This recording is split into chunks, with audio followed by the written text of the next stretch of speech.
Nesta sequência de vídeos, eu vou procurar passar os principais livros da doutrina espírita. Existem muitos livros que abordam o espiritismo, seus fenômenos, mas vamos ver, tentar passar para vocês uma lista assim prioritária que eu acredito que todo espírita ou interessado em estudar a doutrina deve ler, e alguns, mais que isso ainda, devem estudar. Um deles é o Livro dos Espíritos. Ele foi publicado por Allan Kardec em 18 de abril de 1857. Esse é o livro básico, é o basicão da doutrina espírita, inicialmente da filosofia espírita. E nele estão contidos todos os princípios fundamentais do espiritismo, tal como foram transmitidos pelos espíritos superiores a Allan Kardec. Allan Kardec trabalhou com diversos médiuns e ele fazia perguntas e os médiuns respondiam. Lógico que os espíritos respondiam através dos médiuns, ele compilava, levava para casa e estudava, Esse livro nasceu com uma quantidade de perguntas e respostas, depois foi expandido numa outra edição, mas tem assuntos extremamente importantes que a gente deve ler, Estamos balançados aqui na câmera, que a gente deve ler, e mais que isso, como eu falei, deve estudar. Alguns assuntos de que trata a prova da existência de Deus,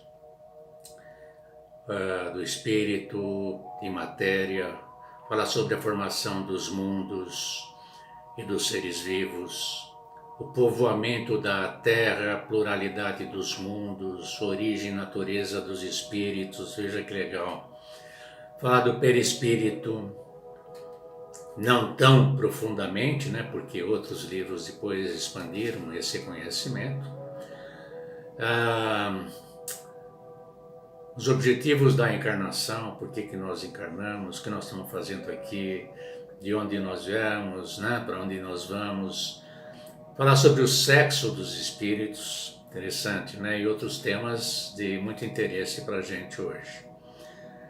E tem uma parte relativa às leis morais. Os temas, eles versam sobre o bem e o mal, fala sobre a prece, a necessidade de trabalho, casamento, o celibato. Eu tenho uma relação aqui bastante detalhada, A pena de morte, aquilo que é necessário para a gente, aquilo que é supérfluo, a influência do espiritismo no progresso da humanidade, as desigualdades sociais, a igualdade de direitos do homem e da mulher. Vejam isso, hein? 1857 já estava falando da igualdade de direitos do homem e da mulher, o livre-arbítrio e o conhecimento de si mesmo, E na última parte, ele se refere aos temas perdas de entes queridos, o temor da morte e do suicídio. Quer dizer, ele fala muito do suicídio.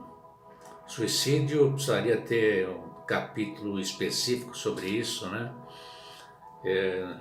Não vou falar sobre isso agora, não vou me estender, mas é muito importante ler esse capítulo e entender, porque o suicida que abandona a vida porque ele não crê, está desesperado, não crê possivelmente na vida após a morte, embora eu até conheço pelo menos um caso, de pessoa que se suicidou e sabia que a vida continuava após a morte. É uma pena, sofremos muito com isso. E fala principalmente também do paraíso, o inferno e purgatório.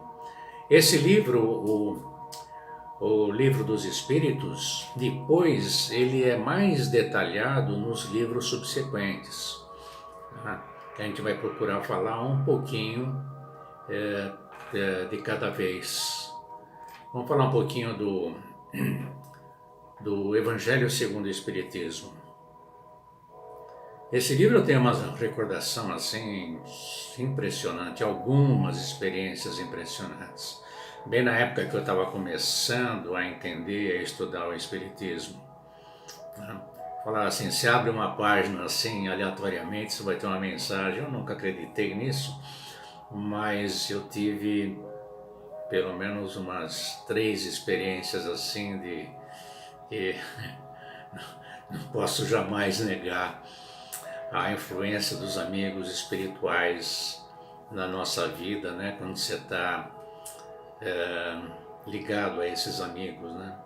O Evangelho segundo o Espiritismo é um dos 5 livros, né, que constituem o chamado Corpo Doutrinário do Espiritismo. É o ensino moral do Cristo para os cristãos de qualquer crença, e não só para os cristãos.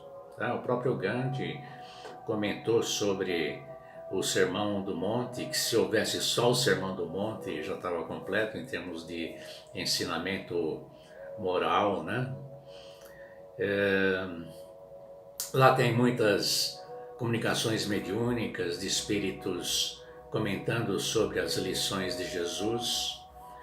Se o leitor é cristão, deve ler com aplicação o ensino moral do Mestre Jesus para a humanidade. Esse livro, ele pega praticamente todo o Sermão do Monte e diversas parábolas de Jesus, e ele explica, comenta, desenvolve, estuda à luz do conhecimento da doutrina espírita. Então é um livro que deve ser lido, que deve ser estudado, deve estar na nossa cabeceira. Então não é, digo assim, não precisa nem ser religioso para estudar e ler o Evangelho segundo o Espiritismo. E eu vou dizer mais. Já li algumas vezes, estudei, uso o Evangelho no Lar, e mais recentemente, com um grupo de colegas, né, no nosso trabalho de assistência espiritual da quarta-feira à tarde, e também agora à noite, né, nós estamos fazendo estudo assim detalhado do Evangelho segundo o Espiritismo. Impressionante o que há naqueles parágrafos que devem ser estudados e comentados para uma compreensão mais profunda dos ensinamentos de Jesus. Né? Então não estou nem falando em termos de religião, estou falando em termos de um aprendizado moral, sabe? Entender bem a palavra do Cristo, tá? Que ela, em muitos trechos do Evangelho propriamente dito, fica às vezes meio incompreensível. Não é um livro fácil de se ler sozinho, eu adianto, tá? É um livro que deve ser realmente lido com tempo, estudado, e tendo dúvidas, perguntar para pessoas que já conhecem um pouquinho mais. E na internet hoje, vocês colocam no Google o estudo do Evangelho segundo o Espiritismo, tem alguns estudos assim que eles leem, mostram o texto e o comentário daquele texto. Vale muito a pena. Tá bom? Vamos parar por aqui neste vídeo e vamos ver se a gente procura dar uma continuidade. Muita paz para todos, fiquem com Deus.